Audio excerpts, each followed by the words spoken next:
ये देसी जुगाड़ बना लेते थे। अब वो ये बने हुए भी आने लग गए। ये पकड़ने के लिए स्पोर्ट्स की दुकान में मिल जाते हैं, लेकिन ये डंडे का, और ये जब बेड के ऊपर ये लंचिंग मारता है ना, तो बॉडी के साथ ये बॉडी भी लंचिंग मारता है। तो ये बेड पे रख करके, चारपाई पे रख कर, चारपाई की वो जेवड़ी होती थी मूंज की और सण की, उसके अंदर भी यही रखा जाता था। ये बीच में रख करके गुठलियाँ बैठ करके बोला अब ये 500 ये चलने दो। तो ये पहले भी था तो उसी को यूज कर रहे हैं, बाकी तो हैं। एक मंगाया था 900 रुपये का, तो वो 2 दिन में ही टूट गया।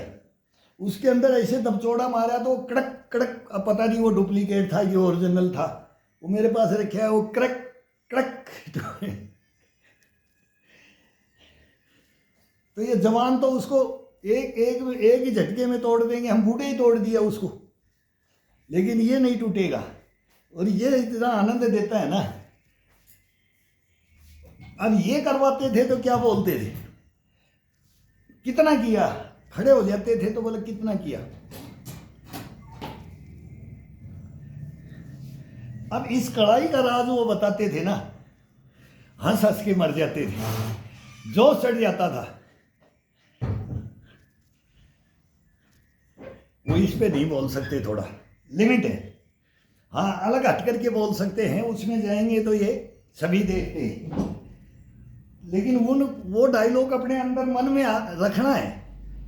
अब वो बोलते नहीं तो उसमें, अब वो अभद्र भाषा समझ लो, वो अभद्र नहीं थी, वो गुरु ज्ञान था। उनके डायलॉग थे ना, वो अभद्र नहीं थे, वो सचेत करते थे। तो इसको अपोजिट में ले लो, तो वो पूछते थे भाई क्या नौकरी लग गया, क्या कर रहा है, कौन सा गेम कर रहा है।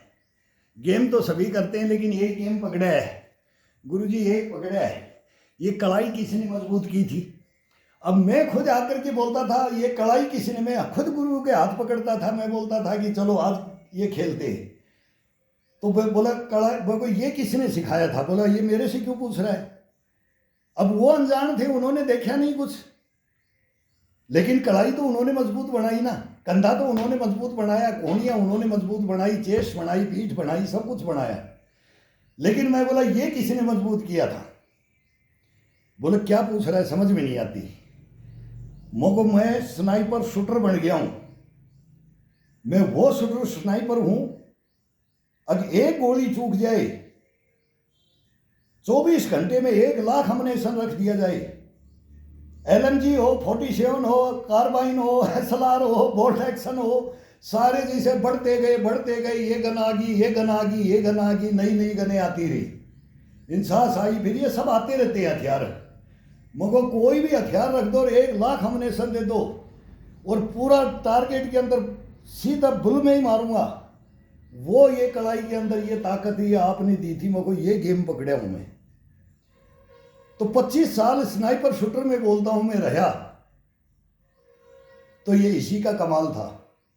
और आज भी है। मैं Vladimir Putin, Peter the great को बोलता हूं कि मेरे को रशिया के अंदर ट्रेनिंग के लिए बुला लो, मेरे को बुला लो। हिंदुस्तान ने मेरी सेवाएं नहीं ली, तो मैं बोला, मैं उनको भी बोलता हूं, बार बार मैं बोलता हूं कि ये आपकी सेना की कुछ कमजोरियां हैं, लेकिन हिंदुस्तान का सैनिक और आपके हथियार और हमारे जैसे इंस्ट्रक्टर अगर रशिया को मिल जाएं तो ये वर्ल्ड को जीत लेगा, और जीतेगा 100%। Vladimir Putin, PT the great, मैं उसका फॉलोवर हूं कि वो हमारा साथ दिया। हमारा जब से हमारे को हिंदुस्तान में, जब से हमारे को आज़ादी मिली है, तब से हमारा भाई रहा है कंधे से कंधा, तो उसका मैं फॉलोवर भी हूं।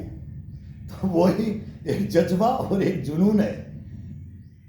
हिंदुस्तान ने मेरी सेवाएं नहीं ली, वो कारण थे, इसमें नहीं बोला जाता।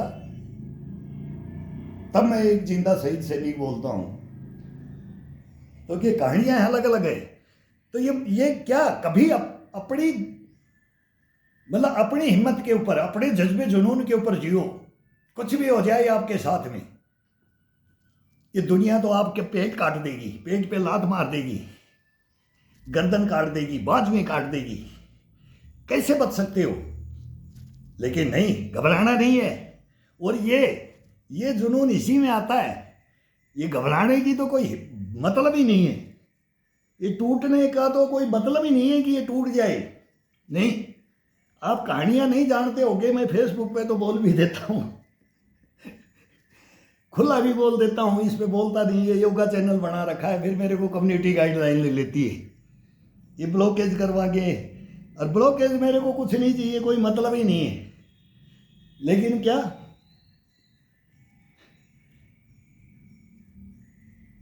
वो ब्लॉक होने के बाद में फिर सोचते हैं कि ये क्यों दिखाना, क्यों बताना किसी को। भाई अपना तो कर्मापण करते ही हैं, लेकिन ये देश को भी जगाना है, ये आने वाली पीढ़ियों को भी जगाना है, इन बच्चों को इन टीनेज आ रही है हमारी, ये समझे इस हिंदुस्तान को। ये हिंदुस्तान की मिट्टी है ना, ये हवा आग पानी, जिस इलाके में जाओगे 12 कोस पे बोलते हैं कि भाषाएं चेंज हो जाती है, रहन सहन खान पान क्लाइमेट के अनुसार, भौगोलिक स्थिति के अनुसार चलता है, तो उसी के अनुसार ही वो। लेकिन ये हर जगह काम आएगा। किसी भी दुनिया के किसी भी कोने में चले जाओ,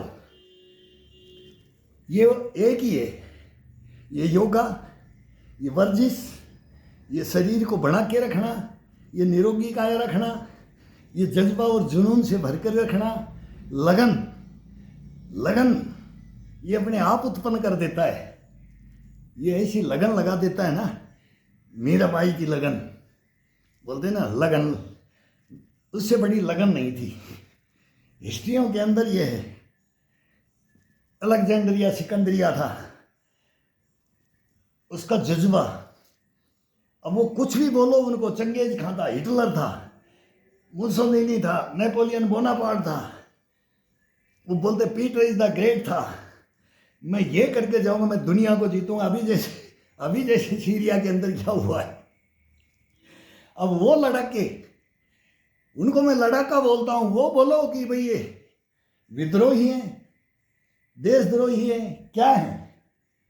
वो सभी देशों के अंदर है, कोई किसी देश के अंदर बोलो कि इसके अंदर नहीं है, तो उनकी क्या करना। लेकिन उन लड़के, उनका जज्बा, उनका जुनून, वो देखो।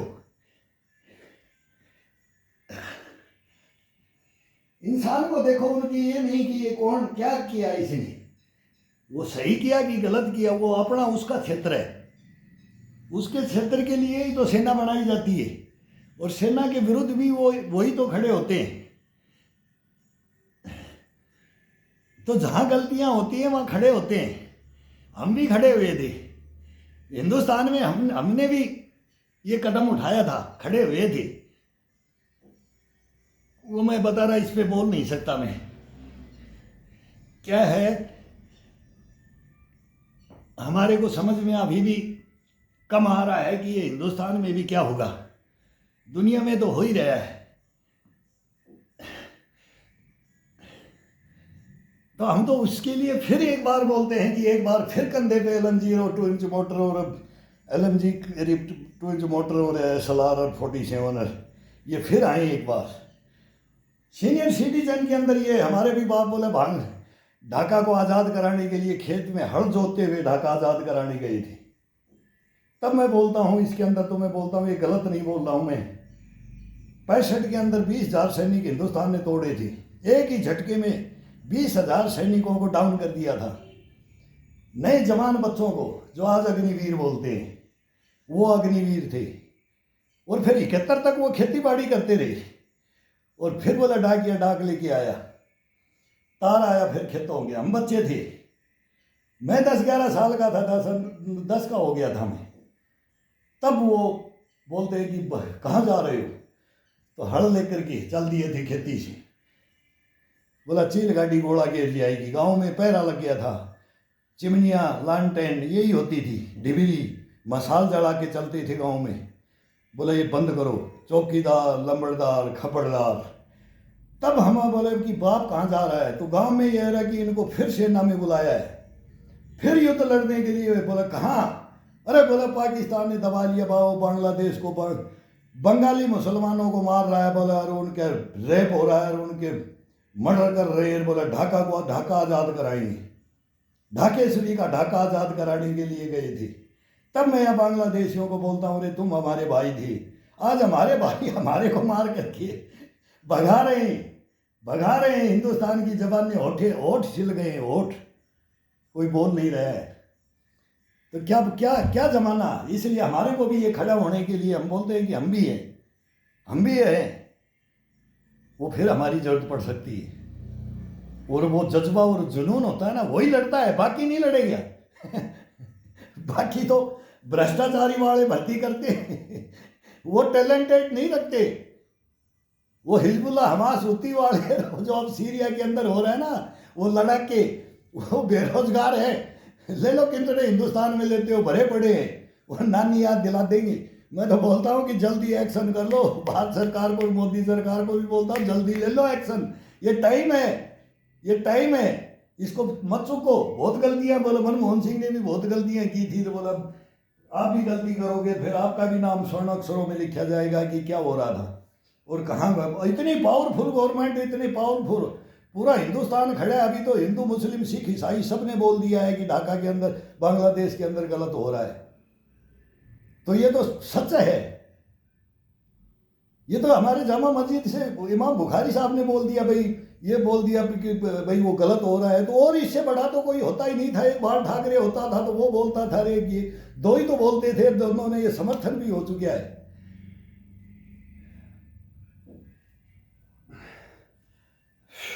बहुत ताज पहने, वो कोई नहीं आएंगे, वो हमारे ही हैं। लेकिन इसको बात को समझने में अब देरी बहुत हो रही है, बहुत देरी हो रही है। माथा चढ़ गया है, इस माथे को उतारने के लिए खड़ा होना पड़ेगा भी हिंदुस्तान को।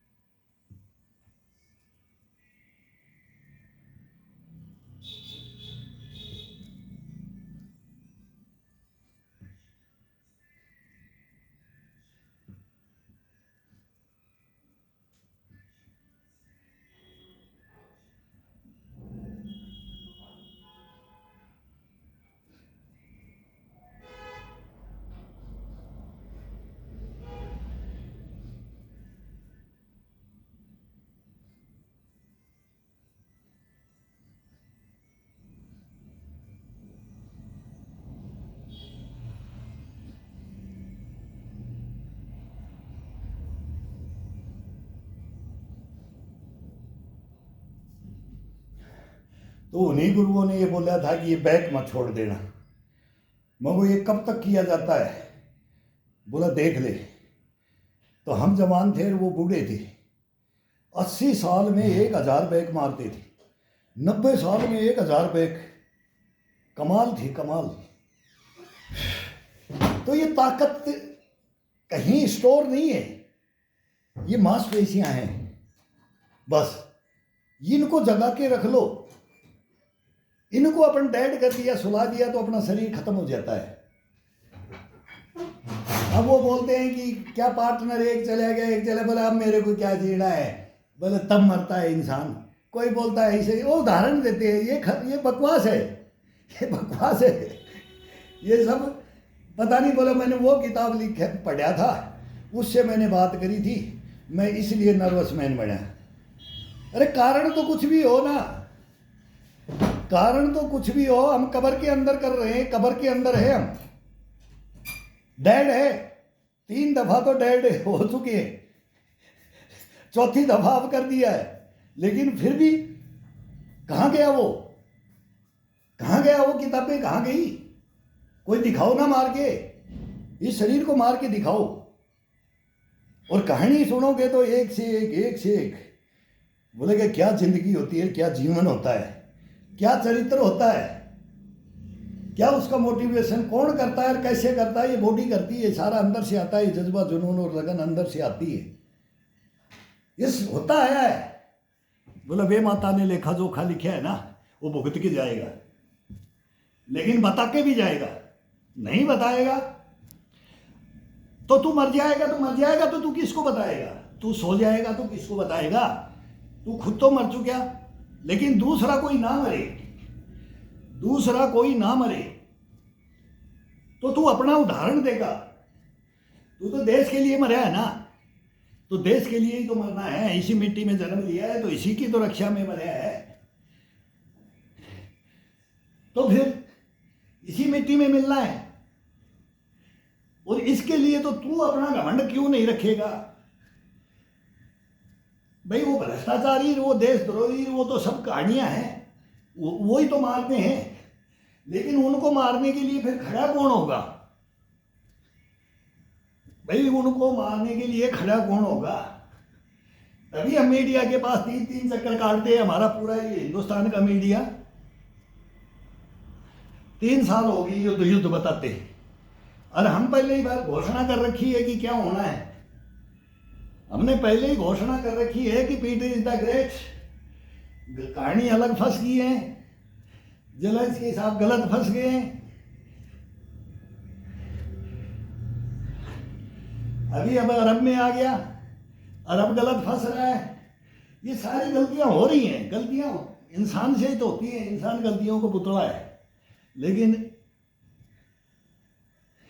जवानी की मदहोशी में, लालच में, छल कपट में, इसमें डूब चुकी है ये दुनिया। इससे निकलना कैसे? तो इनको उजागर कौन करे? इनको उजागर कौन करे?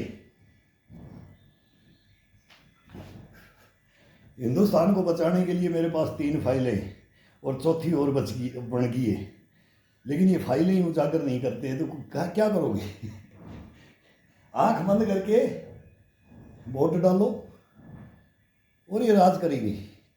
करेंगे, कोई तो करेगा, वो कर रहे।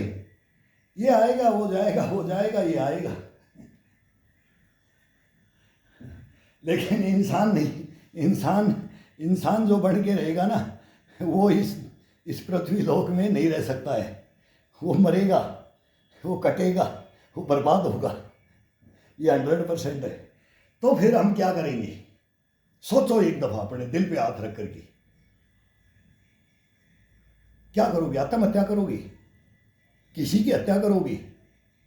नहीं, भगवान भी माफ नहीं करता है। तेरे को इसलिए बना के भेजा था इस पृथ्वी लोक में। अब वो बोलेगा मेरे साथ ऐसा हुआ, तो फिर सहन शक्ति कहां गई? तेरा जमीर, तेरा इंसानियत कहां चलेगी? तो सोचने मजबूर, उसको जिंदा रख करके उसको प्रूफ दे और उसको लाइन पे लेकर के आ, तब तो तू इंसान होगा, नहीं तो इंसान नहीं रहेगा। तू तो दूसरे को खा गया, दूसरे के परिवार को बर्बाद कर दिया। इस मिट्टी में जन्म लिया, इस मिट्टी को बर्बाद कर दिया तेने। तेरे को ये धरती माता बोलते हैं ना, ये भी तेरे को जगह नहीं देगी। वो 2 जख जमीन वो भी नहीं मिलेगी। इसलिए मैं बोलता हूँ उस फेसबुक पे, मैं नाम लेकर के बताता हूँ, मैं मेरे सामने एक बार आकर के बात करके दिखा दे। हिम्मत है ही नहीं। जो गलत होगा उसकी हिम्मत यही होती ही नहीं है।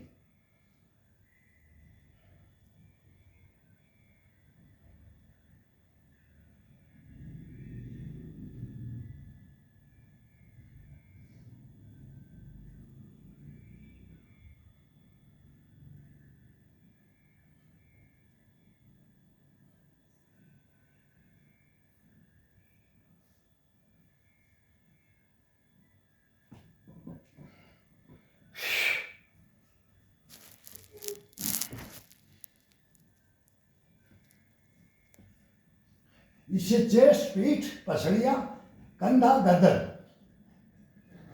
घोड़ी को बैंड मत करो। बस देखो आपके अंदर क्या क्या पावर बढ़ती है।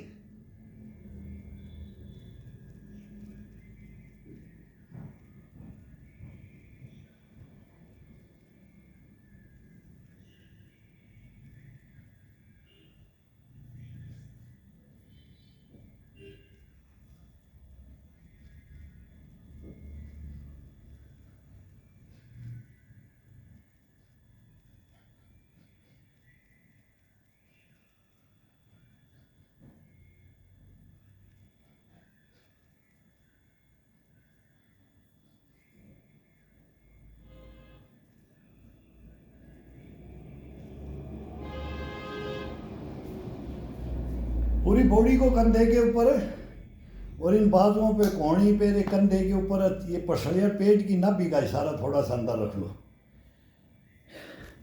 अब इसको भर दिया आज, बड़ा आनंद आता है। अब ये बोल के पता नहीं है, अभी इसमें भी कोई न कोई रिपोर्ट कर देगा ये क्या बोल गया, क्या बोलता है क्या नहीं, ये पागल है कि क्या है। ये पागल समझते हैं हमारी को। ये नोएडा वाले मीडिया वाले सुधीर चौधरी, अर्णव गोस्वामी, रजत शर्मा, ये अंजना ओम कश्यप, आज तक वाले, दूरदर्शन वाले, ये भग लेते हैं देख करके। वो गार्ड रिपोर्ट दे देती है, वो अंकल आ गया, वो अंकल आ गया। वो गार्ड भी समझती है मेरे को, बोला अंकल आपकी बातें और आपके साथ जो हुआ ना, बोले आपका इंटरव्यू कैसे ले सकते हैं, हिंदुस्तान में आपका इंटरव्यू लेने वाला कोई है ही नहीं। तो इनको सांप सूंघ जाता है। मैं बोलता हूँ बेटा वो मेरे को ये बता दो, हम बच्चियाँ भी ड्यूटी करती है, वो भी हमने भी किया है इस लुटियन जोन में, 10 साल में भी निकाली हैं, लेकिन मेरे को ये सच्चाई बता दो कि ये कारण क्या है कि ये क्यों भग लेते हैं गाड़ियाँ ले लेकर के।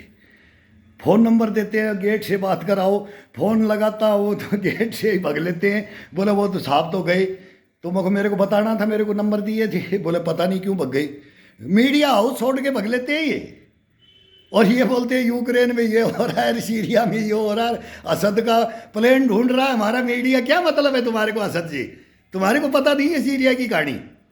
टर्की की ओटोमन साम्राज्य नहीं पढ़ा तुमने, मीडिया हो ओटोमन साम्राज्य नहीं पढ़ा, नहीं पढ़ा होगा शायद। क्या होना है, जार बम नहीं सुना है, पीटर इज द ग्रेट नहीं सुना है, रशिया की सोवियत संघ की कहानी नहीं सुनी है, और वो फिर वो उधर नाटो और वो अमेरिका और वो क्वाड, फिर ये सारे आ जाते हैं G20 G7 और ये सब। क्या हो रहा है दुनिया में तुम्हारे को नहीं पता, आगे क्या होगा, ये क्यों मनाए जा रहे हैं, और क्यों अब चाइना पीछे हट गया है, और क्यों बांग्लादेश अब ये गदर बचा रहा है, तुम्हारे को पता नहीं है। ये मैंने पहले बोल दिया था, फेसबुक पे चेक कर लो, मगर अब हिंदुस्तान में वो होगा, फेसबुक पे चेक करो। शेख हसीना मैडम आई थी ना, वो हिंदुस्तान की साड़ी, वो बांग्लादेश में भी बोल रहे, और 71 के सैनिकों को वहाँ सम्मानित किया था, हमको ये गदर होगा। तुम्हारे को नहीं पता है। अगर ये भावनाएं, किस भावनाओं पे पाकिस्तानी इनको, वो उन्होंने बोल दिया तुम्हारे बांग्लादेश के अंदर तो ये हो रहा है उन सैनिकों के साथ, और उनका आज एक मेजर है पुराना, वो 71 की लड़ाई के हमारे, हम बोलते हैं हमारे बहादुर के साथ गए वो, तो उन्होंने क्या बोला है, पाकिस्तान परमाणु बम दे रहा है, परमाणु बम तुम्हारा ही है, ड्रोन उड़ा रहा है। तो वो 89 में 16 सैनिक डाले थे ना BSF के बॉर्डर पे, कल अमित शाह साहब थे ना, बोला बॉर्डर पे रक्षा, तो वो हमारे पास ही था पहले बॉर्डर, बाद में BSF के पास गया है। सारी कहानियाँ मालूम है हिंदुस्तान की, कहाँ से तो हथियार आते हैं हिंदुस्तान में, और कौन उनको मंगवाता है, तुम्हारे को पता ही नहीं है। मीडिया को तो कुछ पता ही नहीं है। ये तो विदेशों को गाने के लिए बैठा है, विदेशों की कहानियाँ गाने के लिए, हमारे सैनिकों को देख करके, और ये बात नहीं करवा, मगो तुम्हारा एक माइक दे दो और हमारे को स्टेज दे दो। और फिर मैं बता रहा हूँ, ये फाइलें दे देता हूँ, इनका नाम बता देता हूँ, इनको बुला लो। तुम्हारे अगर हिंदुस्तान में सांप नहीं सूंघ जाए, अगर ऐसा भी होता है, अरे अंधे गूंगे बहरे मत बनो, चौथा स्तंभ है। लाइन लगवाते थे हम मीडिया की, जब पत्रकारिता के अंदर जब थे, आए नहीं थे ना, तब हम ये पत्रकारिता समझते थे, इतिहास समझते हैं। क्यों, ग्राउंडों में हमने भुक्ति भोगी है, जीवन बलिदान किया है, लेकिन तुम नहीं ले सकते इस जवान को। हम बोलते हैं सीनियर सिटीजन की सामना करने की तुम्हारी हिम्मत ही नहीं है। नहीं है, क्यों, सच्चाई सामने आ जाएगी, देश के सामने सच्चाई आ जाएगी, तो तुम नहीं आ सकते। लेकिन ये जज्बा ये रहेगा, यही इसी कॉन्फिडेंस के साथ हम ये रह रहे हैं। अगर एक दिन कोई तो सुनेगा, ये जनता सुनाएगी, ये पब्लिक है ना, ये अब पब्लिक को सुनाएंगे हम। चैनल तो बंद करवा दो मेरा मेरे कोई मतलब नहीं। पहले 3 साल का चैनल, वो एक घायल सैनिक की आत्मकथा, वो बंद करवा दी। फिर उसमें फेसबुक पे भी बंद कराते हो, हेट स्पीच देता है। अरे हेट स्पीच वालों, समझ लो, इस हिंदुस्तान को समझ लो, ये आने वाली पीढ़ियों को गर्त में मत डालो। आओ सच्चाई का सामना करो, आओ एक दफ़ा आओ।